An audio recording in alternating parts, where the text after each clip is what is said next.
I am my narcissistic mother's child, so I know what it feels like to be treated like a child by a narcissist. It's not a loving or kind situation. Narcissists aren't good to their children. They traumatize them in many ways. As an adult, narcissists want you to feel less than, often because they were treated poorly as children themselves. Now they are projecting that treatment onto you. It's a terrible situation because you don't deserve that kind of treatment, but neither did they. Still, understanding the reasons can help you to respond and prevent their abuse. Let's take a look. Number 1, they want to infantize you to control you. When you think about it, the more you can make a person feel like a child, the more you can exercise an adult's level of control over them. It's a mindset, really, and the narcissist learned from their own experiences that being a child equates to being under someone else's control. They are attempting to make you feel like a powerless child so that you will give up control over your actions and even your thoughts. They want you to become dependent on them for your interpretation of the world. That way, they can tell you how to think and what to do. That gives them the ultimate control over how you view them. It makes them feel all-powerful, which is consistent with the false self-image they created as a child. To the narcissist, being a child means relinquishing control, because that's what happened in their own childhood. They had little control over their life. They were forced to depend on other people who often made them feel useless. Of course, they view those experiences through a distorted identity mechanism, and they project onto you the views they developed in a dysfunctional environment. They believe that if you feel like a child, you will be much more malleable. Number 2, it makes them feel superior. To feel even adequate, a narcissist needs to feel superior to everyone around them. When they were a child, they were made to feel inferior. Thus, they believe that if they make you feel like a child, it's a way of establishing their superiority. It shows everyone around them how much more capable and knowledgeable they are if they can make you look small by comparison. It's a sad reflection of how they were raised. They might not have been intentionally abused. They were made to feel useless, incapable, and powerless in some way. That's how they want you to feel. They believe that you will turn to them to help, and when they do, it demonstrates their superiority. It's also a way of putting you in your place. Their place as a child was to do whatever their parents told them, without question. They want to be like that for you. They want to be the person you turn to for direction, assistance, and guidance. When you do, they feel powerful, superior, and knowledgeable. They feel like they are truly all the things they told themselves they were when they constructed that false self-image. For you, it's a sickening feeling. My mother would go to great lengths to make me feel stupid and useless. I would come away from our interactions feeling confused, powerless, and worthless. Her treatment of me ate away at my self-esteem. Number 3, it's easier for them to victimize you. Narcissists also treat their victims like children to make it easier to victimize them. If they can make you feel and seem like a child, they find it easier to take advantage of you in any way they can. If they see you as a child, they believe you are weak and subject to easy manipulation. They felt vulnerable and weak as a child, and they were easily manipulated, so this is where they get that idea. If you take on that identity, you might just be more susceptible to their manipulation and control. When toxic people use manipulation tactics, they count on the victim to adopt the mindset they're trying to impose on them. This kind of manipulation often starts in a positive manner.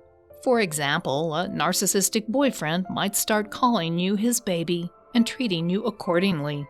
At first, you might play along since it seems like a tender expression of love, but soon it becomes more manipulative and more negative. Your narcissistic abuser now begins to chastise you like a child, and they start devaluing you as stupid, naive, or weak. They start to become more aggressive and might even become physically abusive at this time. Once they have put you in a category of a submissive or subordinate victim, they can increase the intensity of their abuse. For you, it's so confusing because they started out as seemingly so supportive and loving. Number 4, they feel like they own you. In a way, narcissistic abusers do believe they own you because they feel as though you're an extension of their own identity. But the more they treat you like a child, the more they feel as though they have power over you. That makes them more confident, and they feel more at ease treating you with abuse. This is how narcissists treat their own real children. My mother could easily transition from a kind, gracious hostess to people visiting our home to an abusive, denigrating monster when everyone left, and it was just the two of us. It wasn't something I could ever predict, but it made me anxious and constantly vigilant for any sign she was changing her mood. I had no choice because I was her child. I couldn't leave. But narcissists count on making you feel like a helpless child, so you'll accept their treatment even if you can choose to leave.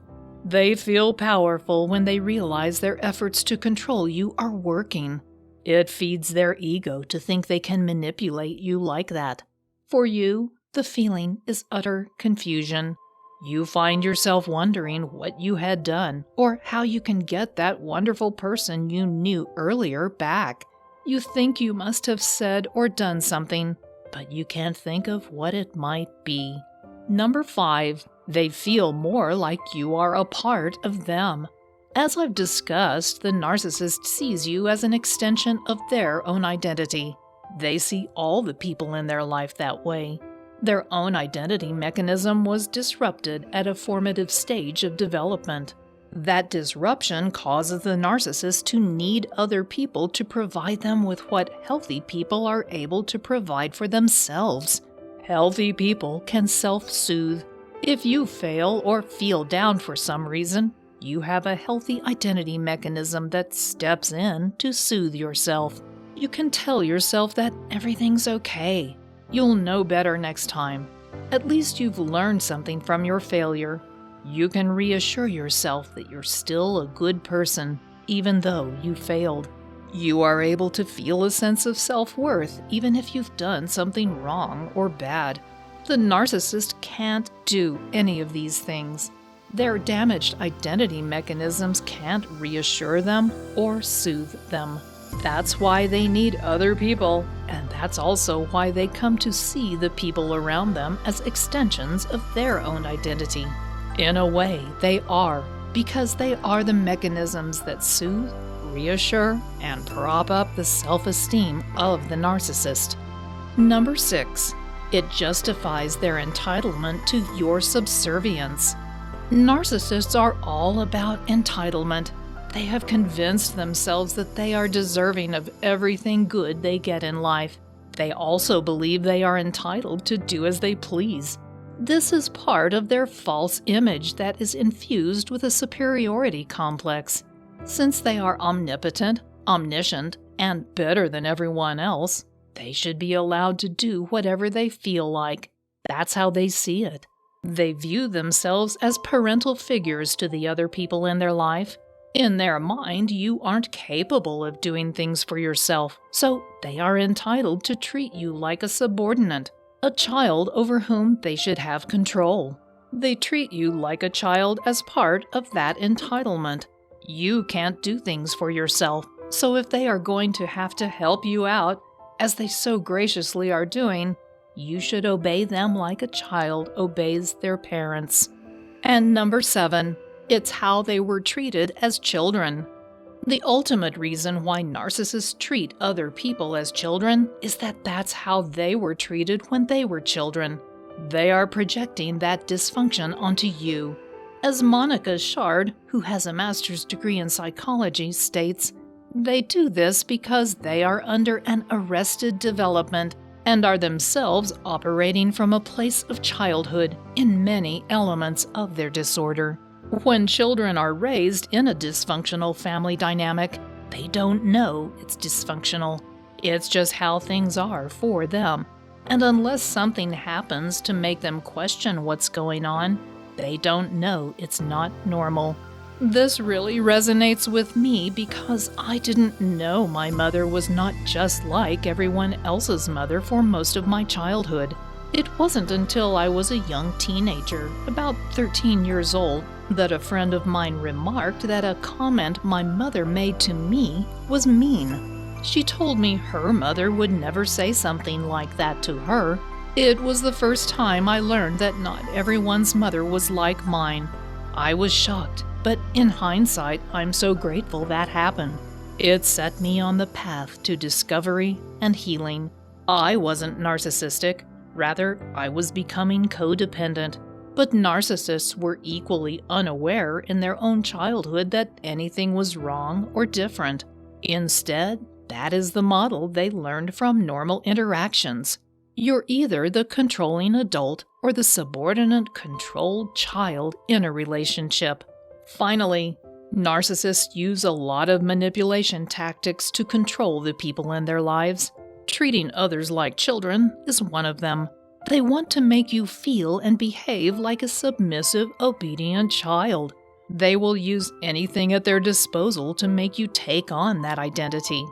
They will even use your own emotional triggers against you.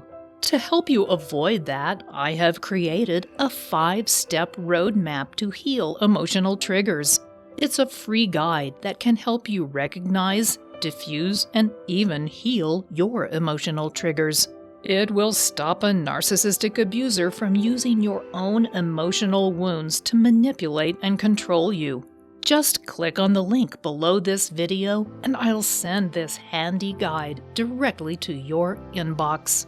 Thanks for watching.